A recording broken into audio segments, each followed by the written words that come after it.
Today, I am tackling one of the most common modern claims against Christianity, that God is just a human illusion. You've heard versions of it before. Religion is a coping mechanism, or faith is psychological comfort, or God is humanity projecting meaning into a meaningless universe. And honestly, on the surface, that can sound sophisticated. It can sound intellectual and even scientific, but the deeper I think about it, the more I believe that statement actually creates bigger philosophical problems than it solves. Because once you start pulling on that thread, you eventually run into a massive question. If God is an illusion, where did humans even get the categories for things like meaning, purpose, morality, truth, beauty, hope, and transcendence in the first place? That's where things get really interesting. Here's something we often overlook.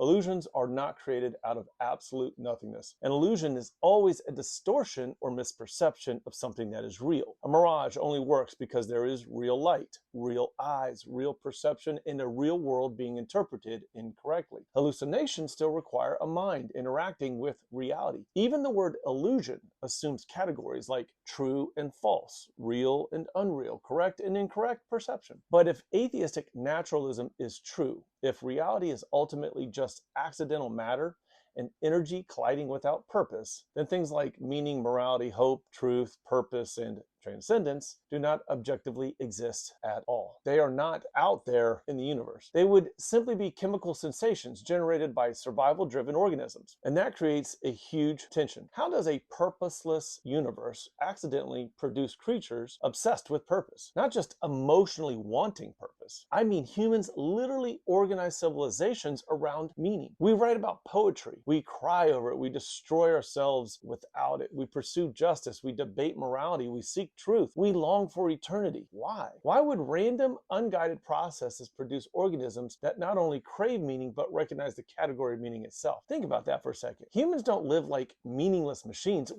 We are the only creation that does this, by the way. Even people who argue philosophically for nihilism rarely live consistently as nihilists. Nobody actually wants lies over truth, or evil over justice, or hatred over love, or despair over hope, or meaninglessness over purpose. Even the atheist arguing that life has no ultimate meaning still wants his argument to be objectively true and to have meaning. That's fascinating because it reveals something deeply human. We are wired as though truth matters. But here's where the worldview problem gets even deeper. An atheist may respond, well, morality and meaning are just evolutionary adaptations. They helped humans survive and cooperate, okay? But if our thoughts are merely the result of blind chemistry optimized for survival, not truth, then why should we trust any of our conclusions at all, including atheism itself? If your brain is fundamentally just a survival machine shaped by accidental evolutionary pressures, then your beliefs are not necessarily aimed at what is true. They're aimed at what keeps you alive long enough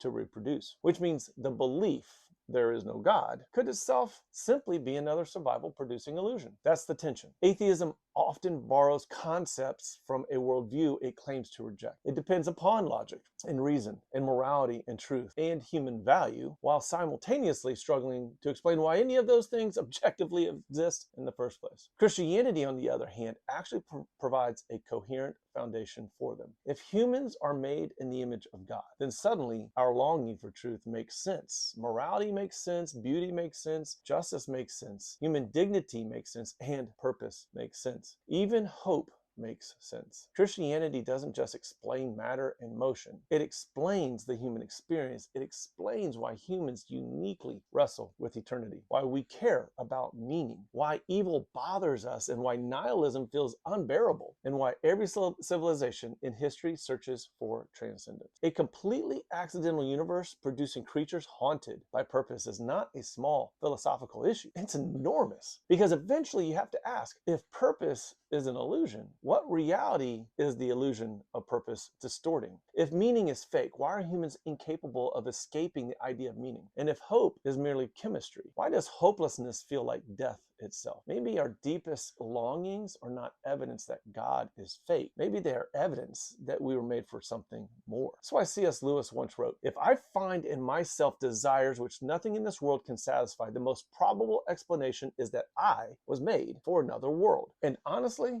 I think he was right.